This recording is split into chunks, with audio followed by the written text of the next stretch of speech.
दोस्तों नमस्कार, मैं हूं अमरनाथ प्रसाद। आज की वीडियो में हम बायोलॉजी से सवाल लेकर आए हैं। अक्सर इन सवालों को परीक्षा में पूछा जाता है। आज की वीडियो में बीमारी और इसके क्या कारण है इससे संबंधित कंटेंट को रखा गया है।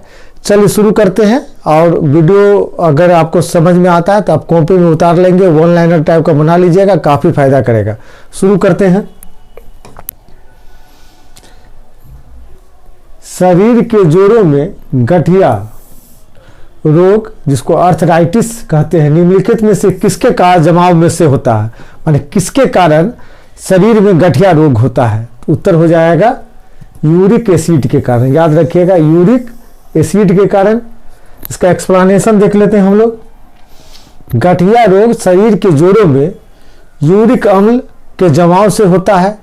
जब कभी गुर्दे से मूत्र कम अथवा मूत्र अधिक बनने से समान स्तर भंग होता है तो यूरिक अम्ल का रक्त में स्तर बढ़ जाता है और यूरिक अम्ल के क्रिस्टल भिन्न भिन्न जोड़ों पर जमा हो जाते हैं। मतलब जो आर्थराइटिस होता है यूरिक अम्ल के अधिकता के कारण होता है। आगे बढ़ते हैं। सिलिकोसिस एक है, सिलिकोसिस एक है। उत्तर दे दीजिए। फेफड़े से संबंधित बीमारी, सिलिकोसिस है फेफड़े से संबंधित बीमारी। एक्सप्लेनेशन कर देख लेते हैं। सिलिकोसिस फेफड़े से संबंधित रोग है। धूल कणों में उपस्थित सिलिका शोषण के द्वारा मनुष्य के फेफड़ों में पहुंच जाता है। सिलिका न के कण के नियमित रूप से फेफड़े में पहुंचने से यह रोग होता है। तो ये समझ गए, सिलिकोसिस रोग का संबंध फेफड़े से है। जब आप बहुत ज़्यादा धूल में रहते हैं, नियमित रूप से रहते हैं, तो यह बीमारी हो जाती है। आगे बढ़ते हैं। अगला सवाल है, थायराइड ग्रंथि की खराबी किसकी कमी से होता है? तो उत्तर दे सकते हैं आप लोग। उत्तर हो जाएगा आयोडीन। थायराइड ग्रंथि किसकी कमी से होता है? तो थायराइड ग्रंथि में खराबी किसके कमी से होता है? तो आयोडीन के कमी से। चलिए आगे बढ़ते हैं, एक्सप्लेनेशन देख लेते हैं। आयोडीन की कमी के कारण थायराइड ग्रंथि की खराबी हो जाती है। आगे बढ़ते हैं। मानव आहार में पॉलिश किए हुए चावल के उपयोग से निम्नलिखित रोग हो जाता है। मतलब अगर आप पॉलिश किया हुआ चावल खाते हैं तो कौन सा रोग आपको हो सकता है? ऑप्शन है बेरी बेरी, रतौंधी, घेंगा, वर्णांधता। तो उत्तर क्या हो जाएगा इसमें? उत्तर हो जाएगा बेरी बेरी। याद रखिएगा बेरी बेरी। आप लोग अगर आंसर जानते हैं तो आंसर दे भी सकते हैं। आगे बढ़ते हैं। सफेद अनाज जैसे पॉलिश किए हुए चावल तथा गेहूं का आटा इत्यादि थायमिन पर्याप्त मात्रा में उपस्थित नहीं होता है। यदि मानव आहारों में मुख्यतः यही चीजें शामिल है तो यह शरीर में थायमिन की कमी का कारण बन सकता है। उल्लेखनीय है कि बेरी बेरी एक पोषण संबंधी विकार है जो थायमिन की कमी के कारण होता है। मतलब अगर आप पॉलिश किया हुआ अनाज ग्रहण करते हैं तो आपको बेरी बेरी रोग हो सकता है। आगे बढ़ते हैं। ब्लूबेरी नामक प्रदूषणकारी बीमारी पीने वाले जल में निम्न में से किसके अधिक विद्वान होने के कारण होता है? ब्लूबेरी बीमारी जल में किसके अधिकता के कारण हो जाता है? उत्तर दे सकते हैं। देखिए ऑप्शन है आपके पास, अगर आप जानते हैं तो उत्तर दे सकते हैं। आज के जो प्रश्न है काफी महत्वपूर्ण है, आपके लिए काफी फायदेमंद होगा। उत्तर हो जाएगा नाइट्रेट। ब्लूबेरी बीमारी, अगर पानी में नाइट्रेट की अधिकता है तो ब्लूबेरी बीमारी हो जाती है। नेक्स्ट, ब्लूबेरी सिंड्रोम रोग से बच्चों को प्रभावित होने की संभावना तब होती है जब जल में नाइट्रेट, याद रखिएगा नाइट्रेट की मात्रा 10 SPPM से अधिक होती है। इससे बच्चे के होंठ एवं शरीर का रंग नीला पड़ने लगता है। यह नाइट्रेट हीमोग्लोबिन से क्रिया करके उसकी ऑक्सीजन परिवहन की क्षमता को कम कर देता है, जिससे श्वसन क्रिया सुचारू रूप से संपादित नहीं हो पाती है। नेक्स्ट, हृदय की धड़कन नियंत्रित करने के लिए निम्न में से कौन सा खनिज आवश्यक है? यह भी सवाल बहुत बार पूछा गया है। हृदय की धड़कन नियंत्रित करने के लिए निम्न में से कौन सा खनिज आवश्यक है? उत्तर हो जाएगा पोटेशियम। याद रखिएगा क्या उत्तर हो जाएगा? पोटेशियम। हृदय की धड़कन नियंत्रित करने में पोटेशियम का महत्वपूर्ण योगदान है। एक्सप्लेनेशन पढ़ लेते हैं। पोटेशियम हृदय की धड़कन एवं नाड़ी संस्थान के कार्यों को संचालित करता है। मांस, मछली, अनाज, फल, सब्जियां इत्यादि पोटेशियम के अच्छे स्रोत है। फास्फोरस हड्डियों के विकास के लिए आवश्यक है। लौह तत्व की कमी से एनीमिया होता है। आगे बढ़ते हैं। बीटी ब्लॉकर एक औषधि है, बचाने होती, मतलब बीटी ब्लॉकर एक औषधि है, लेकिन किस बीमारी से बचाता है? तो उत्तर हो इसका, आप उत्तर दे सकते हैं, आप समझते हैं तो यहां से अक्सर सवाल पूछा जाता है, वीडियो पूरा जरूर देखिए।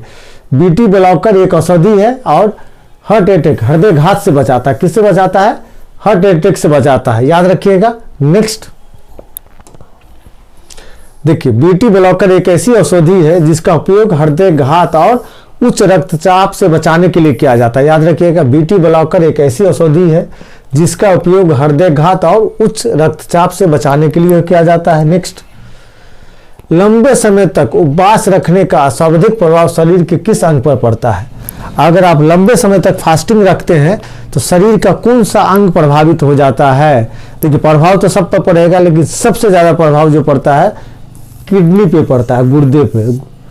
किडनी खराब होने की संभावना बढ़ जाती है। देखिए, लंबे समय तक उपवास रखने का सर्वाधिक प्रभाव गुर्दे या वीर्यक माने किडनी पर पड़ता है, याद रखिएगा। नेक्स्ट, ल्यूकेमिया एक प्रकार का कैंसर है जिसमें असाधारण बढ़ोतरी होती है। माने ल्यूकेमिया एक प्रकार का कैंसर है जिसमें असाधारण बढ़ोतरी होती है। उत्तर आप दे सकते हैं, उत्तर हो जाएगा इसका डी, श्वेत रक्त कोशिकाओं की संख्या में।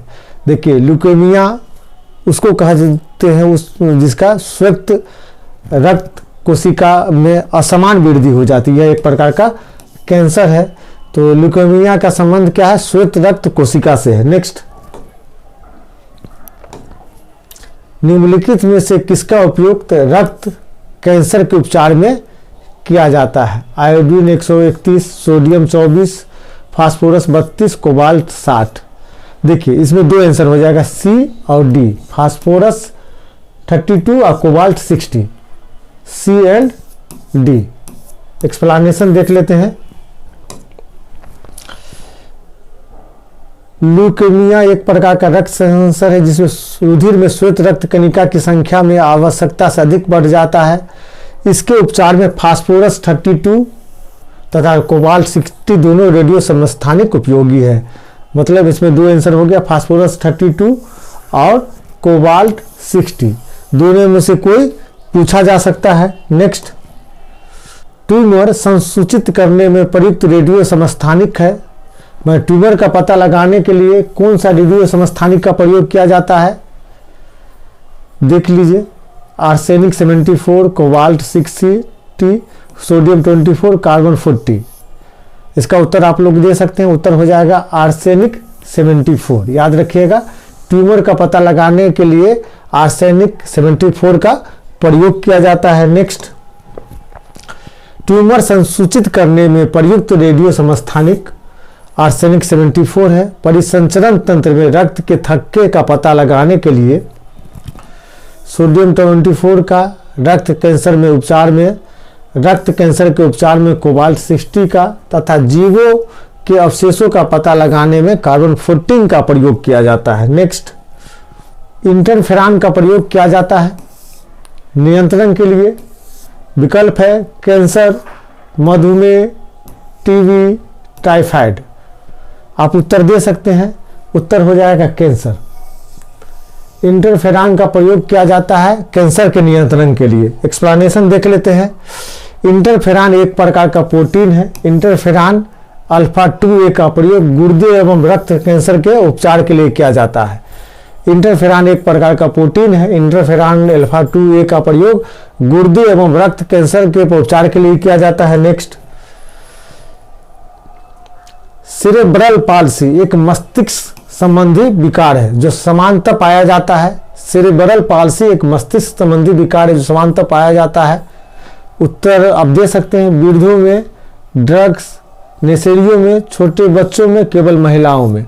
आप लोग उत्तर दे सकते हैं, उत्तर हो जाएगा छोटे बच्चों में, वीडियो पूरा जरूर देखिएगा, छोटे बच्चों में सेरेब्रल पाल्सी संबंधी बीमारी होती है। नेक्स्ट, यह बीमारी मुख्यतः गर्भधारण, बच्चे के जन्म के समय और 3 वर्ष तक की आयु के बच्चों को होती है। नेक्स्ट, अल्जाइमर रोग में मानव शरीर का कौन सा अंग प्रभावित होता है? आप अक्सर सुने होंगे कि बूढ़े लोगों को अल्जाइमर हो गया है, तो अल्जाइमर रोग में उत्तर दे सकते हैं कान, मस्तिष्क, आंख, पेट। अल्जाइमर रोग में ब्रेन, मस्तिष्क प्रभावित होता है। कौन प्रभावित होता है? मस्तिष्क प्रभावित होता है। नेक्स्ट, अल्जाइमर नामक रोग में मानव शरीर का प्रभावित होने वाला अंग मस्तिष्क है, जिसमें मनुष्य की स्मरण क्षमता क्षीण हो जाती है। सामान्यतः यह रोग मनुष्य में 65 वर्ष के बाद होता है, हमारे बूढ़े लोग में अल्जाइमर रोग होता है। नेक्स्ट, अगला सवाल है, कौन सा प्रदूषण नॉक-नी सिंड्रोम के लिए उत्तरदायी है? विकल्प देख सकते हैं, फ्लोराइड, मरकरी या पारा, आर्सेनिक, कैडमियम। कौन सा प्रदूषण नॉक-नी सिंड्रोम के लिए उत्तरदायी है? तो उत्तर हो जाएगा इसमें फ्लोराइड। दोस्तों, फ्लोराइड अगर जल में ज़्यादा मिला हो, आप जल का सेवन करते हैं तो नॉक-नी सिंड्रोम नामक बीमारी हो सकती है। जल में फ्लोराइड प्रदूषण नॉक-नी सिंड्रोम या गैनुबेलगम के लिए उत्तरदायी है। एक बार और जान लीजिए, अगर जल में फ्लोराइड की अधिक मात्रा है तो नॉक-नी सिंड्रोम या गेनुवेलगम नामक बीमारी हो सकती है। नेक्स्ट, मिनी माता व्याधि निम्न धातु की हानिकारक मात्रा के कारण होता है। माने मिनी माता बीमारी किसके ग्रहण के कारण होता है? तो देखिए, पारा के कारण। पारा, अगर आपके जल में पारा की मात्रा मिला हुआ जल का सेवन करते हैं तो मिनी माता नामक बीमारी हो जाती है। नेक्स्ट, देखिए एक्सप्लेनेशन देख लीजिए, मिनी माता रोग शरीर में पारा की अधिकता के कारण होता है। मिनी माता रोग, अगर पारा आपके शरीर में चला गया तो मिनी माता रोग हो सकता है। नेक्स्ट, इटाई रोग किसके दीर्घकालीन विषाक्तन से होता है? माने कौन सा तत्व आपके शरीर में चला जाएगा तो आपको इटाई रोग हो सकता है? विकल्प है पारद, निकिल, कैडमियम, सीसा। आप उत्तर दे सकते हैं। इटाई रोग किसके दीर्घकालीन विषाक्तन से हो सकता है? तो उत्तर हो जाएगा कैडमियम। क्या हो जाएगा? कैडमियम। नेक्स्ट, इटाई रोग कैडमियम के दीर्घकालीन विषाक्तन से होता है। सर्वप्रथम यह रोग जापान के टोयामा प्रांत में देखा गया। खनन में कार्य के द्वारा नदियों में कैडमियम के विमोचन से यह रोग फैला था। तो देखिए, इटाई रोग जो होता है, कैडमियम अगर आपके शरीर में चला जाता है तो उसके कारण आपको इटाई रोग हो सकता है। नेक्स्ट, स्कर्वी रोग किस विटामिन की कमी के कारण होता है? स्कर्वी रोग किस विटामिन की कमी के कारण होता है? याद रखिएगा, उत्तर है vitamin A, vitamin C, vitamin B12, vitamin D. उत्तर आप लोग दे सकते हैं, बहुत आसान सवाल है। स्कर्वी रोग विटामिन सी की कमी के कारण होता है। याद रखिएगा, स्कर्वी रोग विटामिन सी के कमी के कारण होता है। नेक्स्ट, बच्चों में प्रोटीन की न्यूनता के कारण जो रोग उत्पन्न होता है उसे क्या कहते हैं? अगर बच्चों में प्रोटीन की कमी हो जाए तो कौन सा रोग उत्पन्न होगा? अब विकल्प है मेरेस्मस, पेलेग्रा, बेरी, रिकेट्स। आप उत्तर दे सकते हैं, अगर जानते हैं तो उत्तर हो जाएगा मेरेस्मस नामक रोग हो जाता है बच्चों में अगर प्रोटीन की कमी हो जाती है तो। नेक्स्ट, मायोपिया किस अंग का दोष है? मायोपिया किस अंग का दोष है? विकल्प है हृदय, कर्ण, नेत्र, विरकक। तो मायोपिया जो है आंख में होता है। किस में होता है? आंख में, नेत्र में होता है मायोपिया। नेक्स्ट, देखिए इसका एक्सप्लेनेशन देख लीजिए। मायोपिया या निकट दृष्टि दोष आंखों में होने वाली एक समस्या है जिसमें निकट की वस्तु साफ दिखती है पर दूर की वस्तु स्पष्ट दिखाई नहीं पड़ती है। जिन लोगों को 1.2 मीटर की दूर की चीजें धुंधली दिखाई देती है उन्हें इस समस्या से प्रभावित माना जाता है। मायोपिया आंख में होता है और यह निकट दृष्टि दोष है जिसमें दूर की वस्तु नहीं दिखाई देती है। नेक्स्ट, दूर दृष्टि दोष से पीड़ित व्यक्ति को कठिनाई होती है। दूर की वस्तु स्पष्ट देखने में गलत, पास की वस्तु स्पष्ट देखने में, दूर या पास दोनों की वस्तु स्पष्ट देखने में गलत, इनमें से कोई नहीं, गलत।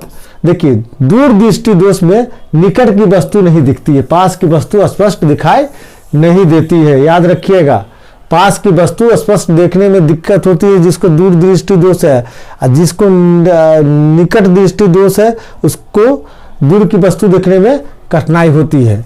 नेक्स्ट देखिए, दूर दृष्टि दोष को हाइपरमेट्रोपिया, दूर दृष्टि दोष को हाइपरमेट्रोपिया भी कहते हैं, जिससे पीड़ित व्यक्ति को पास की वस्तु स्पष्ट देखने में कठिनाई होती है। इसमें सिर्फ दूर की वस्तुओं को ही साफ देखा जा सकता है। नेक्स्ट, मैड काउ रोग का कारण क्या है? मैड काउ रोग का कारण क्या है? देखिए विकल्प है जीवाणु, विषाणु, कवक, प्रायांश। जीवाणु, विषाणु, कवक, प्रायांश। उत्तर आप लोग दे सकते हैं। इसका उत्तर हो जाएगा डी, प्रायांश। नेक्स्ट, मेडकाउ रोग मवेशियों के मस्तिष्क को प्रभावित करने वाला एक घातक रोग है। मस्तिष्क में उपस्थित प्रायन नामक विकृत प्रोटीन के कारण यह रोग होता है। नेक्स्ट, ब्राइटस रोग शरीर के किस भाग को प्रभावित करता है? याद रखिए, पहले सवाल सुन लीजिए। ब्राइटस रोग बहुत सुने होंगे, रोग शरीर के किस अंग को प्रभावित करता है? गुर्दा, तिल्ली, हृदय या कीर्त? उत्तर हो जाएगा गुर्दा, विड़कक या किडनी। ब्राइटस रोग शरीर के किडनी को प्रभावित करता है। ब्राइटस रोग को यूरेमिया भी कहते हैं तथा यह शरीर में गुर्दे या विड़कक को प्रभावित करता है। इस रोग में विड़ककों की कार्य की गड़बड़ हो जाती है, जिसके परिणाम स्वरूप रुधिर में यूरिया की मात्रा बढ़ जाती है। तो आप समझ गए होंगे, ब्राइटस रोग किडनी को प्रभावित करता है। दोस्तों, इसी के साथ यह वीडियो संपन्न होता है। अपना ख्याल रखें। बहुत बहुत धन्यवाद।